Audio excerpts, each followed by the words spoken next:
자, 이기섭 씨가 쓴 인생은 아름다워라는 책에 이런 내용이 있어요. 우리가 많이 흔히 듣는 그 위로의 이야기인데 실제 당하는 사람 입장에서는 어떠할까? 언니, 내가 수술하고 고통스럽게 누워 있는데 병문 오는 사람들이 뭐라고 하는지 알아? 평소에 내가 물을 잘 안 마셔서 암이 걸렸대. 어떤 친구는 운동을 안 해서 그렇다고 하고, 뭐 누구를 미워해서 암에 걸렸다고 하는 거야. 가뜩이나 슬프고 불안한데 다 내 잘못이라고 하더라고. 또 어떤 집사님은 이렇게 말합니다. 제발 내 앞에서 다친 김에 쉬는 것이 다 하나님의 뜻이라느니, 뭔가 교훈할 게 있으니 그렇다느니 그런 말은 좀 하지 말아주세요. 저도 잘 알아요. 그러니까 그냥 위로만 해주세요. 그 외에도 우리는 자주 그런 위로를, 헛된 위로죠. 바람과 같은 위로를 듣기도 하고, 나도 그런 소리를 하기도 합니다. 이별한 친구에게, 야, 너 내가 처음부터 뭐라 그랬어? 그 남자 그 첫인상이 안 좋더라. 교통사고 난 가족에게, 내가 그때 그랬지, 너 여행 가지 말라고. 아들내미가 점수가 안 나와서 속상해하고 있는데, 그러니까 내가 뭐래, 너 저기 좀 공부 좀 더 하라니까, 시험 준비 미리미리 좀 하라니까 말 안 듣더니 잘 됐다, 잘 됐어. 너 대학에 들어가나 봐라. 이게 다 뭐죠? 바람과 같은 지식이죠. 헛된 위로입니다. 어쩌면 다 맞는 말일 수 있어요.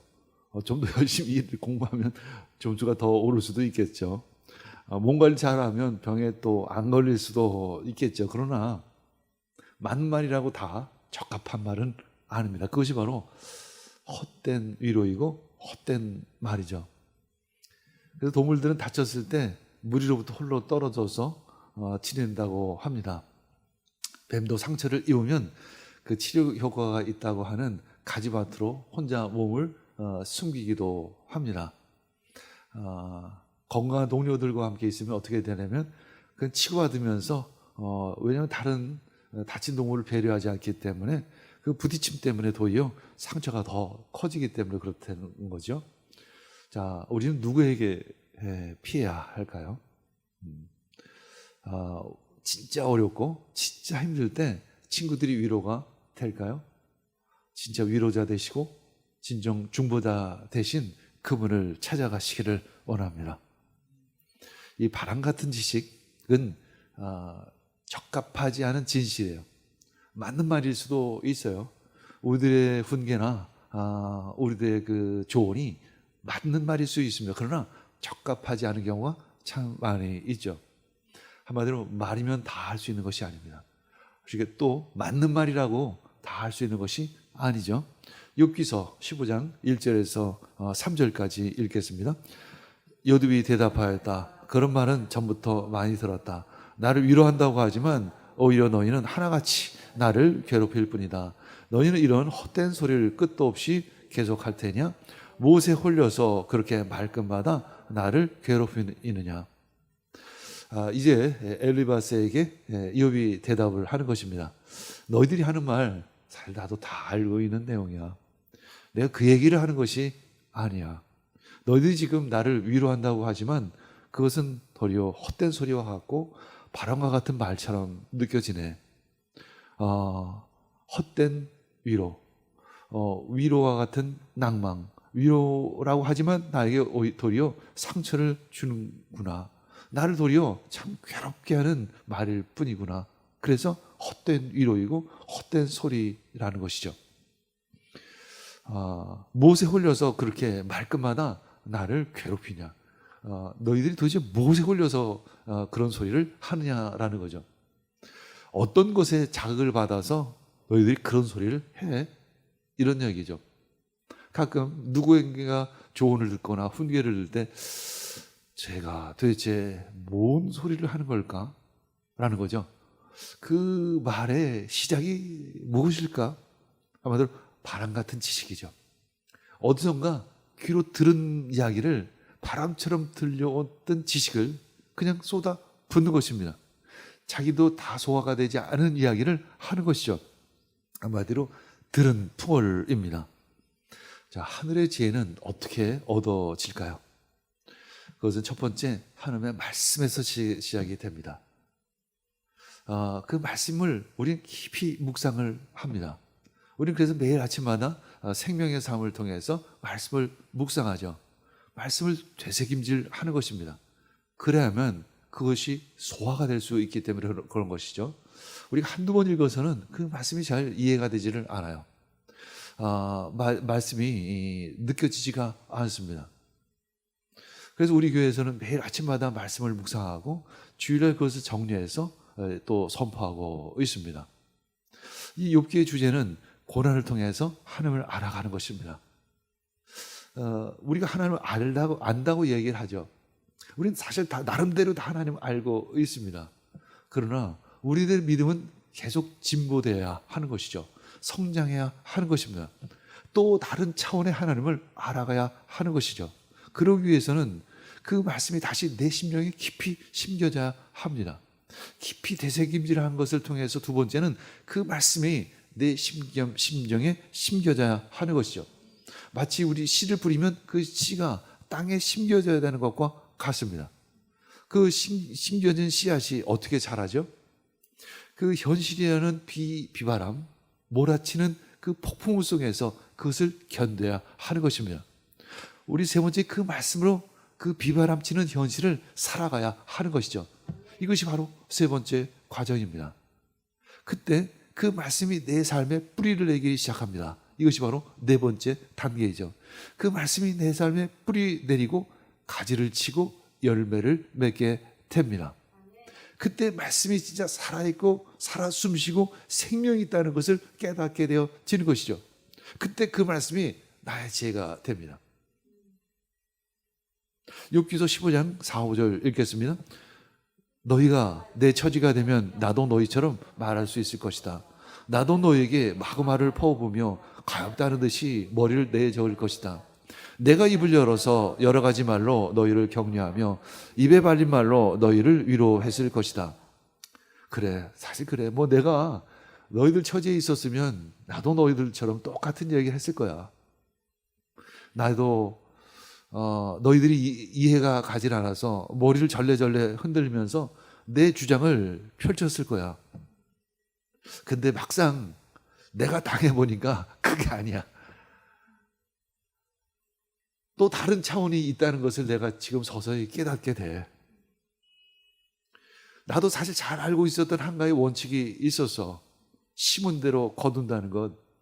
성실히 일하면, 잘 살면, 신앙생활 잘 알면 그냥 복 받는다는 그 원리, 그 원칙, 그 말씀, 그거 나 잘 알고 있어. 근데 내가 지금 겪는 고난 가운데서는 그 말씀이 잘 작동되지를 않는 것처럼 느껴지는 거야, 사실은. 그래서 잘 이해가 되지를 않는 거야. 나는 그 또 다른 차원을 조금 경험하고 있는 거야. 내가 지금까지 알고 있었던 그 하나님이 아닌 또 다른 차원의 하나님이라는 것을 서서히 알아가고 있는 것 같아. 근데 확실치가 않아. 난 그것에 대한 답을 듣고 싶은 거야. 우리 자수성가한 아버지가 있죠. 평생을 뼈 빠지게 일해서 자녀를 다 대학 보내고 그래서 아파트라도 마련을 해서 결혼을 시키고 근데 결국 돌아오는 것은 뭐이죠? 자녀들에게 존경은커녕 자녀들이 말해 해준 게 뭐냐고 그러면서 삐지고 형제들 가운데 싸우고 왕래도 하지 않고 아버지를 찾아오지도 않습니다. 근데 어떤 아버지는 사람은 참 좋습니다. 친구들에게 참 좋은 친구라고 이야기를 듣죠. 보증 서서 돈도 꽤 날리기도 합니다. 또 여기저기 아프시기도 해요. 자녀들 제대로 양육하지도 못했어요. 아이들 스스로 벌어서 대학도 가고 결혼도 했습니다. 아니 그런데 그 자녀들 그 아버지를 극진히 섬겨요. 그렇게 사랑해요. 객관적으로 보면 잘 안 맞는 것 같은 느낌이 들지만 이것이 우리 수시로 이런 모습을 보게 됩니다. 우리는 이해할 수 없는 어떤 차원이 있다는 것을 우리 경험하게 됩니다. 우리가 보는 것, 우리가 아는 것, 그 차원을 넘어서는 것이 신앙이고, 그걸 넘어 계신 분이 바로 하나님이라는 것이죠. 우리가 보는 대로 판단할 수 없는 부분들이 너무나도 많이 있다는 것을 우리는 살아가면 살수록 깨닫게 되어집니다. 친구들은 지금 고난의 원인이 욥에 있다고 얘기하고, 욥은 생각하기에는 그 원인이 하나님에게 있다고 생각을 하는 거예요. 이렇게 얘기하니까 그 친구들은 너 도대체 불경건한 거 아니야? 너 신앙 다 잃어버렸구나. 도대체 뭔 소리 하는 거야? 라고 얘기를 하는 거죠.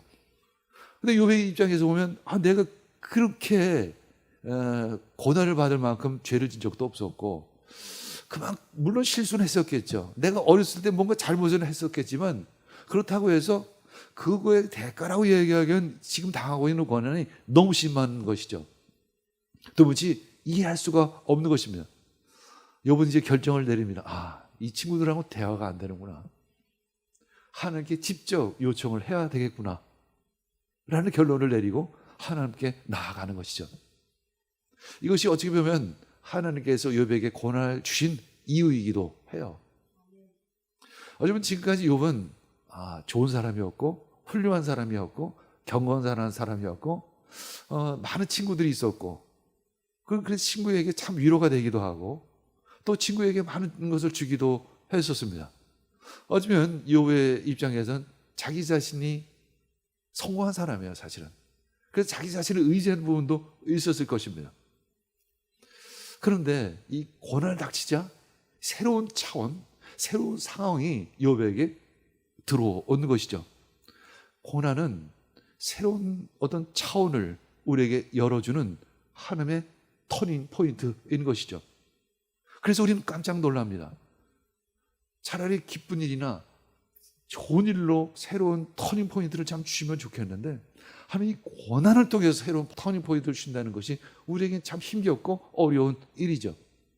그러나 좋은 일로 터닝 포인트가 될까요? 이제 욥의 고난에서 우린 예수님의 고난을 바라볼 수 있습니다. 욥이 아내와 친구로부터 다 버림을 받았습니다. 모욕을 당하는 것처럼 예수님은 대제사장들은 물론 무리로부터 조롱을 받습니다. 하나님은 사탄에게 욥의 처분권을 넘겨주었죠. 사탄이 하나님께 이야기를 했습니다. 욥이 그냥 아무 이유 없이, 까닭 없이 하나님을 경외하는지 아십니까? 아니죠. 욥이 지금 받은 게 있으니까, 복 받았으니까 하나님을 경외하는 거지, 내가 한마디 하나님께서 허락만 하신다면 내가 그의 재산을 다 몰수하고 그의 건강을 친다면 그가 하나님을 저주할 것입니다. 그때 하나님은 사단에게 욥의 처분권을 넘겨주는 것이죠. 그런 것처럼 하나님은 사단에게 욥의 처분권을 넘겨주셨듯이 하나님의 아들 예수 그리스도를 그 죄인에게 넘겨주셨습니다. 이제 하나님은 사탄의 대리자들에게 먹잇감으로 그의 아들을 내어주십니다. 그리고 그 예수님은 십자가에 못 박히신 것입니다. 예수님은 대신 조롱당하시고 대신 고난당하시고 대신 죽으신 것입니다. 이 욥의 고난을 보면 그 예수님이 겪으신 고난의 그림자라는 것을 보게 됩니다. 그러면서 욥을 가만히 돌아보면 이 세상에는 욥과 같이 고난받는 이가 참 많이 있어요. 제가 까닭 없이 고난받는 이도 참 많이 있습니다. 오늘도 수많은 이들이 교통사고로 죽습니다. 그 가운데는 많은 죄를 지은 사람도 있겠지만 그 비교적 순전한 사람도 있을 것입니다. 테러를 통해서 어린아이가, 순전한 아이가, 죄 없는 아이가 죽기도 하죠. 우리는 질문합니다. 도대체 그 아이가 죄 없이 왜 죽을 수밖에 없습니까? 왜 그렇게 다칠 수밖에 없습니까? 왜 걔는 그렇게 불구가 될 수밖에 없습니까? 우리는 하나님께 그런 질문을 할 수가 있죠. 나로 돌아와서 내가 왜 이 고난을 당하지?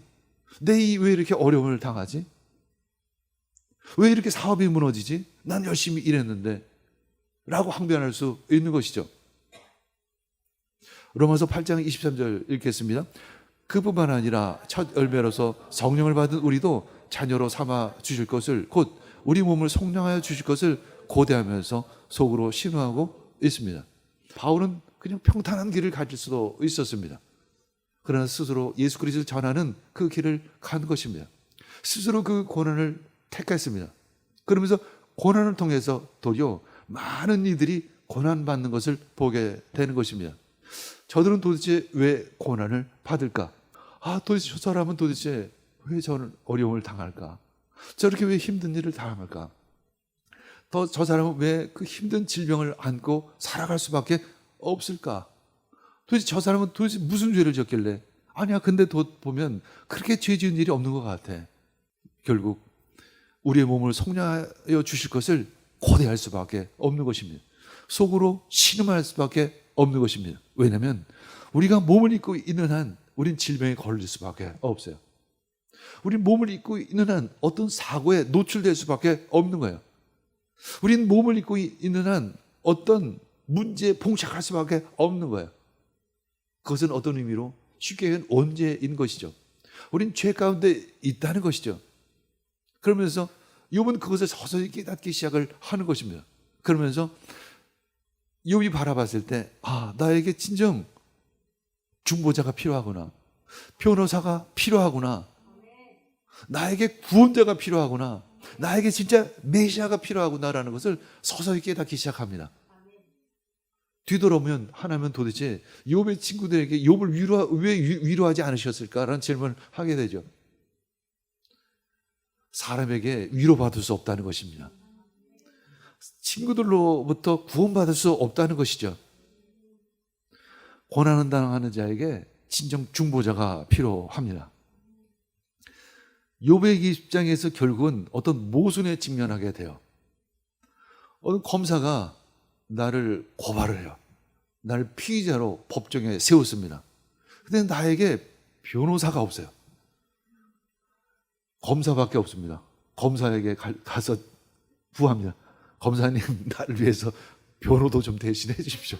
이게 말이 안 되는 모순에 이제 욥은 처하게 됩니다.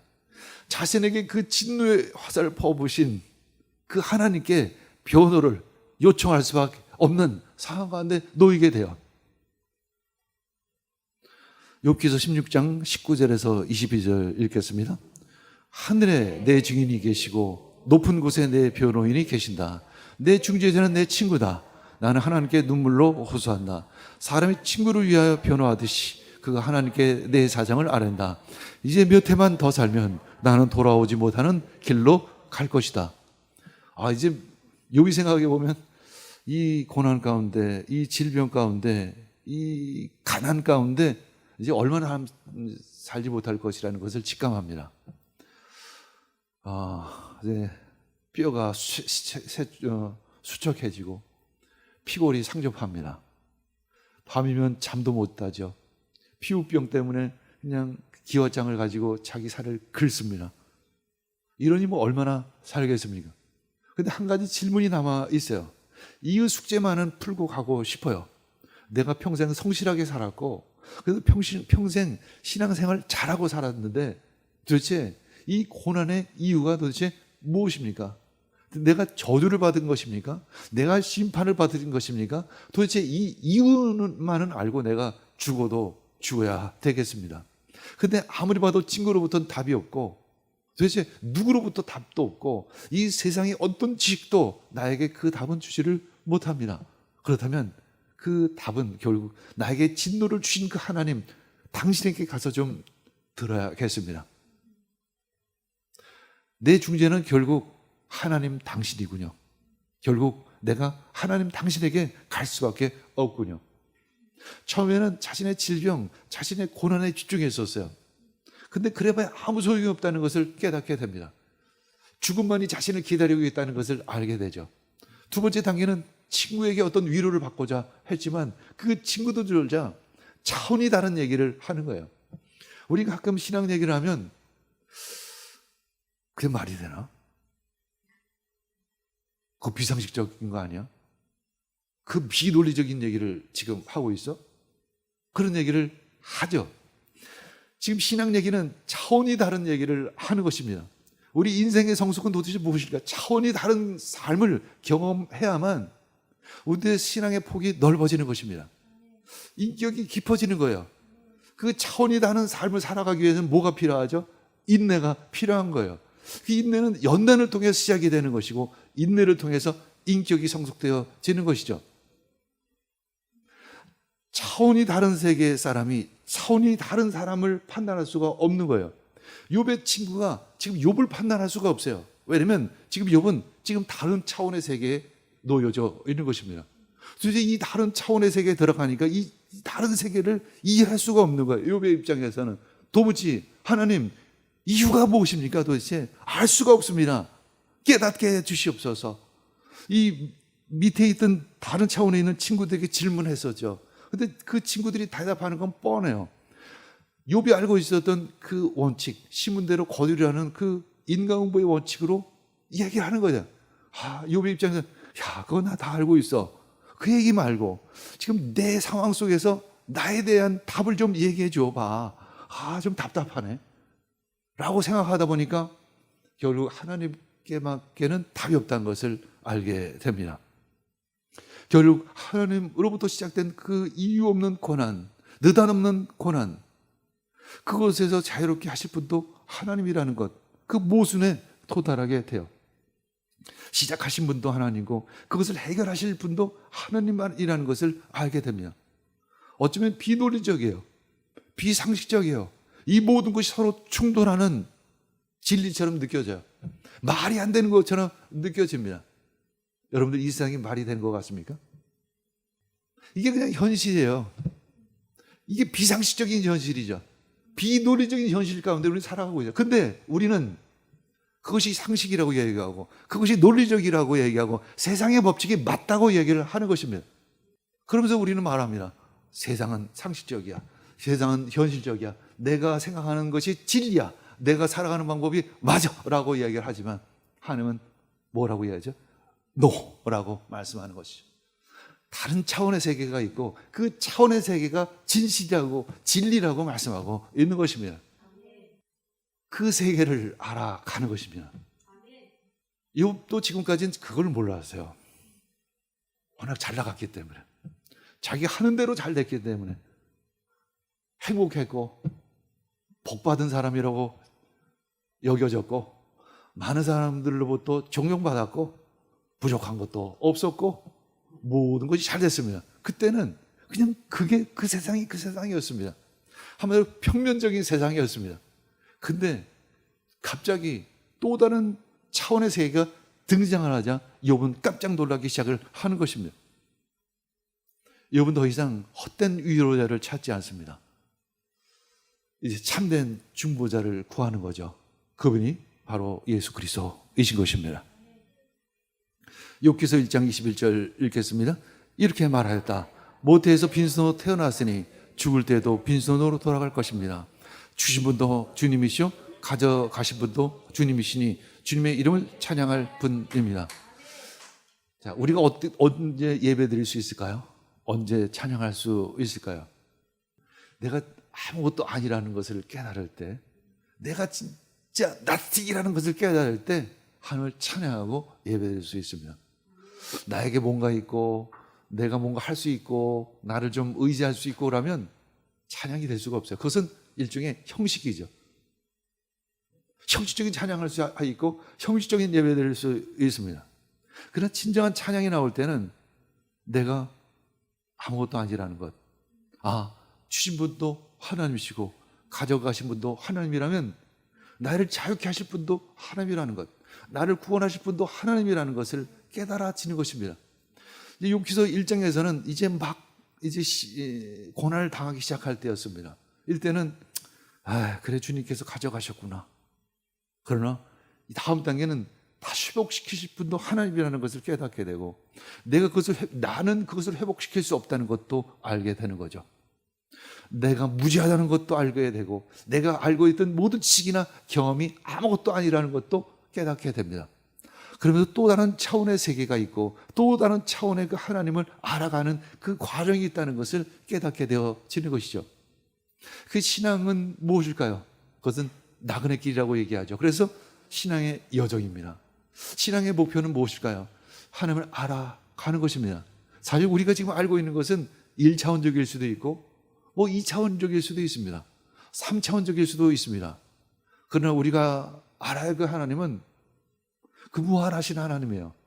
우리가 헤아릴 수 없는 하나님이십니다. 차원으로 얘기하면 4차원, 6차원, 100차원 그 차원을 넘어서는 그 하나님을 우리 알아가야 하는 것이죠. 그것이 바로 천국인 것입니다. 그 천국의 소망을 갖는다는 것은 그 하나님을 완전히 알아가는 그 순간을 의미하는 거죠. 그때 무엇이 임하는 거죠? 그냥 완벽한 자유함이 임하는 거죠. 완벽한 평화가 임하는 것이죠. 그러나 우리 육체에 갇혀 있을 기간에는 그 완벽한 자유를 경험하지 못해요.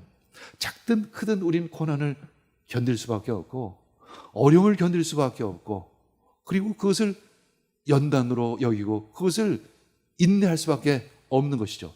그러나 또한 그 인내를 통해서 우리는 하나님을 알아가는 것이죠. 그것이 우리들의 인생이에요. 그리고 하나님은 우리들의 삶을 그렇게 이끌어 주시는 것입니다. 성령님 우리 가운데 임하여 주셔서 저희들로 하여금 깨닫게 해주시고 하나님을 알아가는 지식으로 풍성케 해 주시옵소서. 우리는 그렇게 기도하며 이 땅을 믿음으로 살아가는 것입니다.